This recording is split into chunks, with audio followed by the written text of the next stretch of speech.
Herzlich willkommen zum neuen Video bei Perfect Green. Ich habe hier 6 Kilo reines Edelstahl und nein, es ist nicht zum Krafttraining gedacht, sondern für den Einhell Spindelmäher, denn wir bauen heute eine Heckwalze aus Edelstahl ein. Viel Spaß!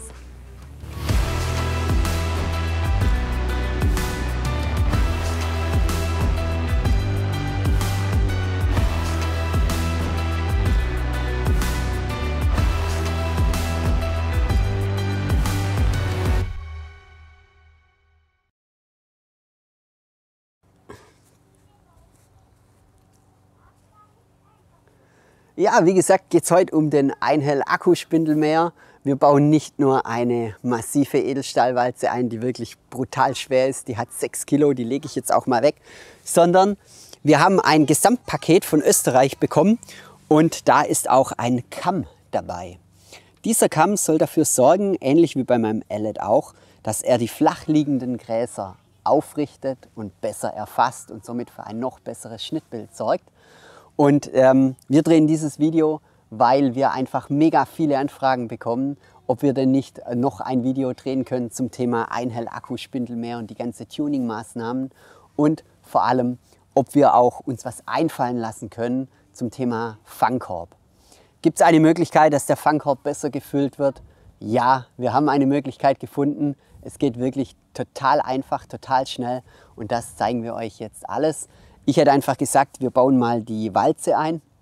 Da seid ihr jetzt gleich dabei. Ich hätte gesagt, wir gehen einfach rüber und dann schauen wir, wie schnell und wie einfach die eingebaut ist. Los geht's.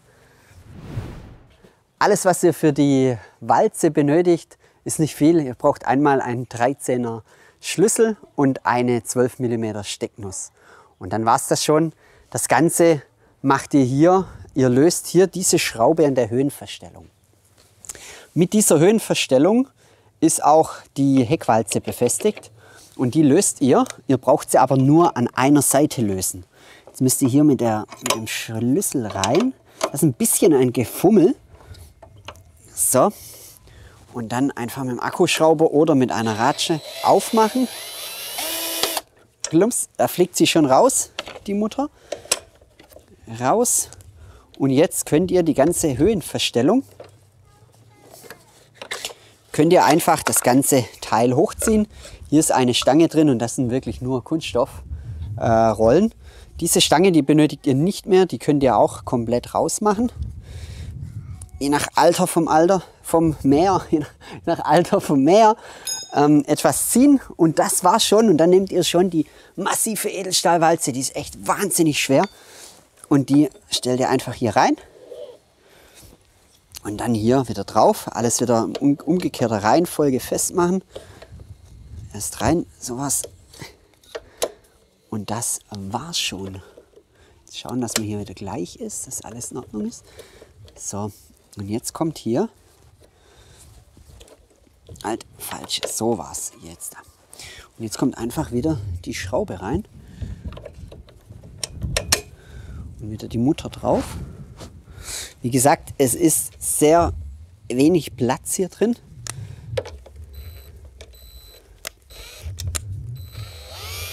Erstmal handfest. So. Und dann wieder mit dem Schraubenschlüssel rein. Gut, das war's. Und schon ist die Walze fertig. Die Walze ist eingebaut. Ihr habt es gesehen, das war jetzt keine Minute vielleicht und das Ganze ist schon erledigt und jetzt ist der Mäher deutlich schwerer. Wow, also richtig massiv das Teil, echt cool und vor allem ich merke schon, also ich habe es jetzt auch das erste Mal hier drin und ich merke schon, das ist ein ganz anderes Gewicht und liegt deutlich besser auf dem Rasen. Ja gut, dann wie gesagt haben wir noch den Kamm, den haben wir schon eingebaut, um einfach mal zu testen, wie er funktioniert. Das ist aber auch wirklich sehr einfach und das erkläre ich jetzt euch, wie einfach der einzubauen ist.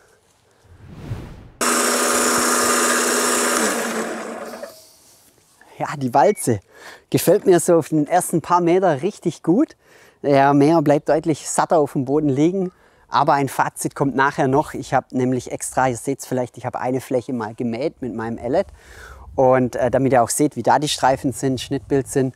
Und die restlichen 150 Quadratmeter mähe ich nachher mit dem Einhell. Ja, wo waren wir? Thema Kamm, genau. Der Kamm, den wollte ich euch noch zeigen, den Einbau zeigen. Der Einbau ist wirklich etwas friemelig.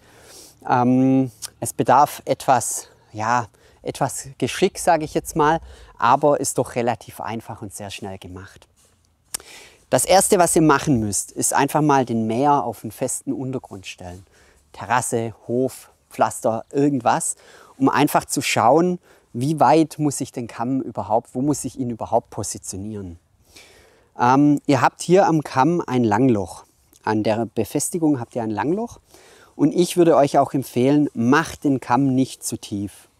Er soll wirklich nicht den Boden berühren. Er darf nicht den Boden berühren, sondern er darf lediglich nur die obersten paar Millimeter vom Gras erwischen. Wie gesagt, durch das Langloch könnt ihr ihn auch nachher einstellen.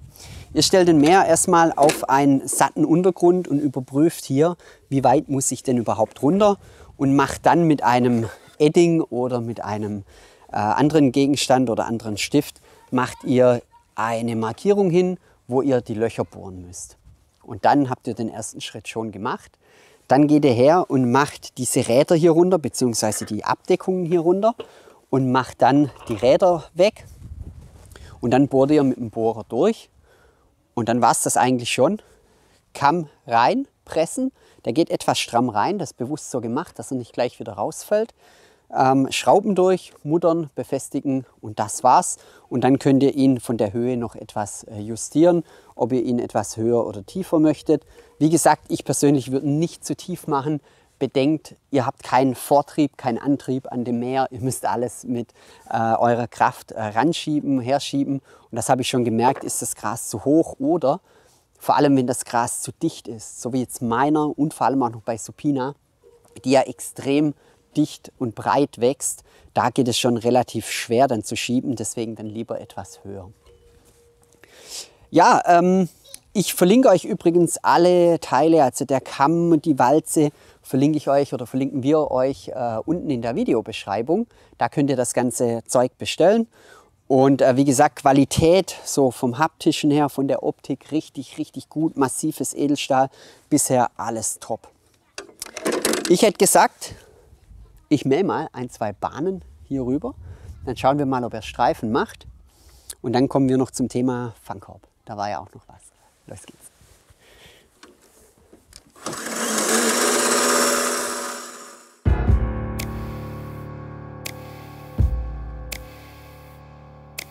Anybody tell you it's gone way too far? No, nothing gonna help you when it falls apart.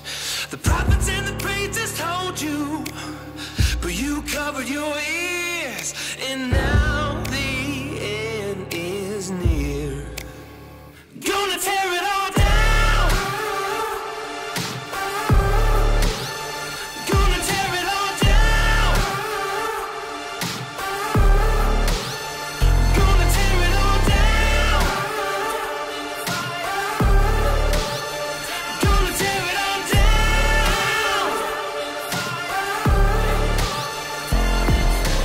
Call it revolution. Wow.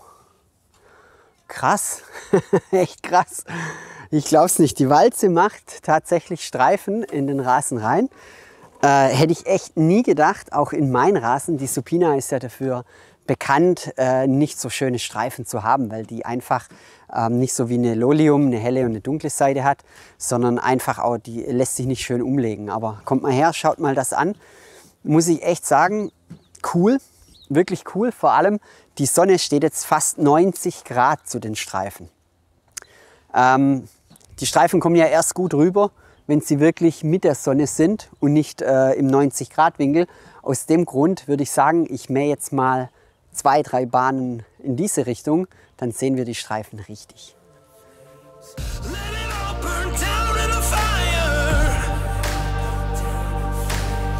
Let it all burn down in the fire.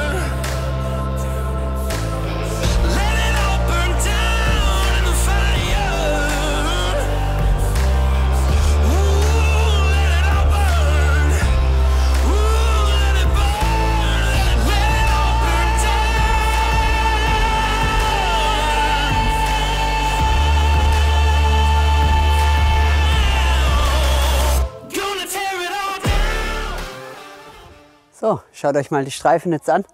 Man sieht es besser, etwas krumm.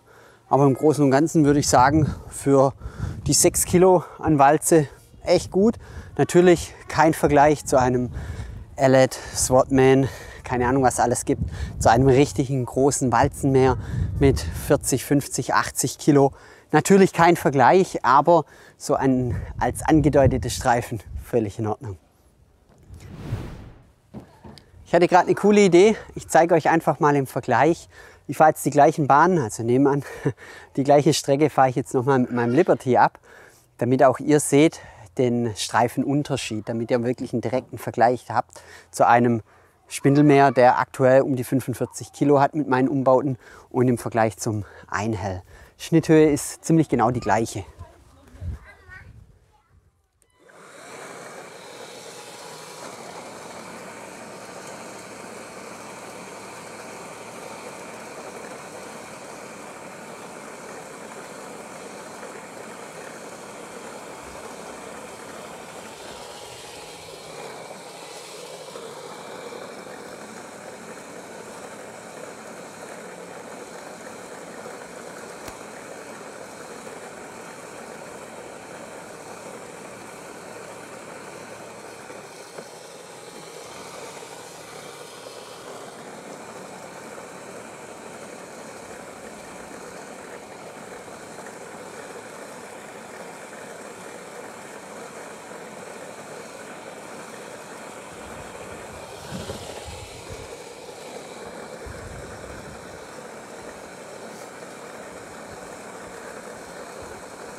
So, jetzt seht ihr mal einen Unterschied.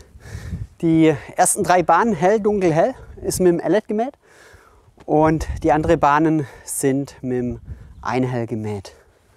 Einfach mal anschauen, was ihr meint, was ihr sagt. Also man sieht schon einen Unterschied, aber wie gesagt, kann auch gar nicht anders sein. Wir sind hier 6 Kilo zu 30 Kilo, ne 40 Kilo, 45 Kilo, je nachdem. Ich habe glaube noch gar nicht richtig auf die Waage draufgestellt. Aber wie gesagt, als Andeutung natürlich richtig cool und vor allem auch, wenn ihr nicht so tief mäht, dann seht ihr auch die Streifen noch besser. Ich hätte gesagt, wir kommen zum Fangkorb, weil ihr seht es auch schon. Der Fangkorb, er ist deutlich voller bzw. weiter hinten. Der Grasabschnitt ist deutlich weiter hinten. Ihr habt hier ja, normal voll und hier deutlich mehr. Und somit füllt es den ganzen Korb jetzt deutlich besser. Doch was haben wir gemacht? Wirklich total simpel und einfach. Wir sind einfach hergegangen und haben in diesem Bereich, wir haben eigentlich gar nicht viel verändert. Wir haben hier in diesem Bereich, wir haben uns Gedanken gemacht, warum sammelt sich eigentlich das Fangkorb, das Schnittgut immer nur vorne im Fangkorb und nicht hinten. Und dann kam uns eigentlich eine ganz simple und einfache Idee. Der Winkel, den man hier verstellen kann durch die Klappe, der ist viel zu tief. Der Winkel ist zu flach und dadurch fällt, das ist der höchste Winkel, dieser hier, so circa 90 Grad, so ja 85, 90 Grad. Und dann landet immer alles, wenn der Fangkorb dran ist, landet alles immer hier in diesem Bereich. Und ihr müsst immer mit der Hand alles nach hinten schieben. Was haben wir gemacht? Wir haben einfach dafür gesorgt, dass die Klappe nicht diese oberste Stufe erreicht, sondern höher ist. Und das haben wir ganz einfach gemacht. Wir haben hier, bei der Klappe, da ist hier oben ein Anschlag an dem Kunststoff. Dieser hier. Seht ihr es? Da oben. Ein Anschlag. Und dieser Anschlag haben wir weggemacht, mit einer Zange kurz abgezwickt. Und dadurch kann man den Winkel deutlich besser und deutlich weiter nach oben verstellen. Und das war's. Simpel und einfach. Und vor allem, ihr müsst es nicht machen. Ihr könnt jederzeit wieder zurückgehen, wenn ihr mulcht. Wir haben einfach nur diesen Nippel hier. Also das sind ja die verschiedenen Stufen hier. 2, 3. So, das ist die höchste Stufe eigentlich. Und wir haben jetzt einfach dafür gesorgt, dass dieser Nippel hier rausschaut. Ihr könnt es theoretisch jetzt noch weiter nach oben drücken, aber einfach schauen, das reicht völlig aus, wenn dieser Nippel hier über dem roten drüber ist und auf der anderen Seite auch. Und schon ist das Problem mit dem Fangkorb erledigt. So schnell und einfach geht's. Okay, ich mähe voll meinen Rasen fertig mit dem Kamm und dann sage ich auch noch ein kleines Fazit zu dem Kamm, zu der Walze. Und wie gesagt, Fangkorb ist ja jetzt auch erledigt, wobei ich eigentlich mulchen möchte, weil ihr habt es ja vielleicht auch gesehen, meine Supina ist gerade in voller Blüte, total genial. Und dadurch will ich eigentlich gar keinen Fangkorb, deswegen mulche ich, damit vielleicht der ein oder andere Samen auch aufgeht.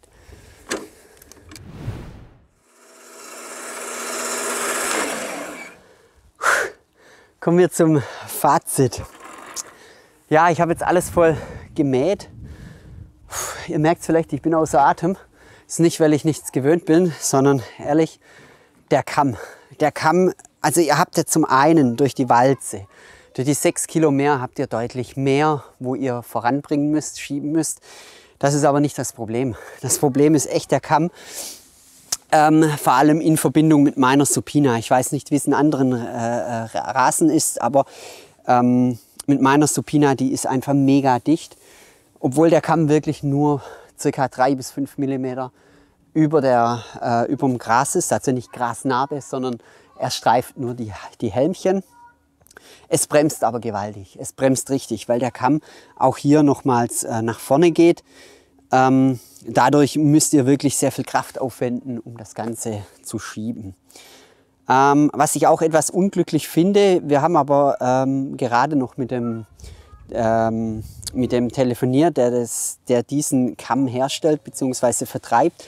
Und zwar, wenn ich den Mäher zurückschiebe, ihr seht es vielleicht hier, ihr könnt diese Zinken hier, die gehen nicht nach hinten, da federn sie, aber ihr könnt diese Zinken nach vorne bewegen. Ihr könnt diese nach vorne bewegen und könnt sie somit vom Winkel noch etwas einstellen. Aber nach hinten geht wieder nichts mehr. Und wenn ihr dann hier euren Mäher beim Wenden zurückzieht, dann stellen sich ein paar Zinken einfach nach vorne auf und die gehen ja dann nicht mehr zurück. Sondern müsst ihr wieder hergehen und müsst diese Zinken einmal im Kreis drehen um 360 Grad, damit sie wieder an richtiger Stelle sind. Wenn ich jetzt aber am Ende der Bahn den Mäher wieder zurückschiebe oder zurückziehe, dann stellen sie sich wieder nach vorne. Finde ich etwas unglücklich. Wie gesagt, ich habe soeben noch telefoniert. Er hat gemeint, er wird eine Verbesserung einbauen. Das war ihm so noch nicht bewusst. Er wird vermutlich hier eine Stange reinmachen, damit diese Zinken nicht weiter nach vorne gehen können, ja, sondern dass die nur einen gewissen Spielraum haben von ein paar Millimeter vor oder zurück. Finde ich schon mal als erster Ansatz eine sehr, sehr gute Lösung. Für mich persönlich auf meinem Rasen, meinem dichten Supina-Rasen, ich werde den Kamm wieder ausbauen. Ich muss sagen, er ist okay, qualitativ sehr hochwertig. Mich hat er nicht ganz überzeugt, es ist einfach zu anstrengend. Wie gesagt, vielleicht ist, wenn ihr mehr Lolium drin habt oder der Rasen nicht so dicht ist, vielleicht ist es dann besser. Wo ich wirklich mega begeistert bin, ist echt die Walze. Die Walze ist gigantisch, die ist mega, super Qualität und vor allem die Streifen, hätte ich nie gedacht, dass das so gute Streifen macht, vor allem bei Supina. Sie lässt sich auch sehr leicht bewegen, also an dem liegt es nicht. Ist soweit alles wirklich prima in Ordnung. Walze top. Kamm, wie gesagt, kommt drauf an, was für einen Rasen ihr habt. Ihr könnt es einfach mal probieren. Ansonsten könnt ihr es ja wieder ausbauen. Das mit dem Fangkorb hat sich somit auch erledigt. Wir haben das Ganze auch beim Alex auf seinem Rasen getestet mit deutlich mehr Abschnitt. Da hat es auch super funktioniert. Und je nachdem, ob ihr den Fangkorb dann etwas höher oder tiefer macht, fällt auch nach hinten nichts raus. Einfach ein bisschen Einstellungssache, ein bisschen herumexperimentieren und dann passt das Ganze auch. Also wie gesagt, hier, je nachdem wie groß ihr seid, er sollte nicht zu hoch sein, sonst rutscht natürlich alles vor. Ist er zu tief, dann wirft er es eventuell drüber, dann müsst ihr die Klappe etwas weiter runterstellen. Und somit habt ihr, ganz ehrlich, was kostet gerade der Einhell aktuell? Ich habe es nicht im Kopf, 150 €, so um den Dreh. Ihr habt mit dem Einhell Akkuspindelmäher mit ein paar Veränderungen. Erstmal eventuell ein ordentliches Backlapping, was wir schon gezeigt haben im Video. Dann mit dieser Walze und mit dem Fangkorbänderung habt ihr wirklich ein Mäher, der mega gut ist für den Preis. Ich glaube, es gibt aktuell wirklich nichts Besseres auf dem Markt für um die 150, vielleicht auch 200 Euro mit Akku. Da muss ich echt sagen, absolute Kaufempfehlung. Das ganze Setup, das passt definitiv. Ansonsten, ja, wer das natürlich nicht möchte, wer dann sagt, ich möchte nicht Hand anlegen, dem bleibt leider nichts anderes übrig. Es gibt ja noch einen Gardena, haben wir auch viele Videos. Der muss halt dann dementsprechend etwas schneller laufen von der Drehzahl. Oder es gibt dann auch noch ein Ellet und Co. Und wie gesagt, dann müsst ihr aber richtig in die Tasche greifen. Da ist man locker beim guten vierstelligen Betrag. Gut, ich bedanke mich soweit fürs Zuschauen, fürs Video. Alle Links, alle Zubehörteile, auch vom Ellet, Rabattcode etc. findet ihr alles unten in der Videobeschreibung. Wenn es euch gefallen hat, Daumen hoch, Glocke an, abonnieren. Vielen Dank, bis dann. Ciao.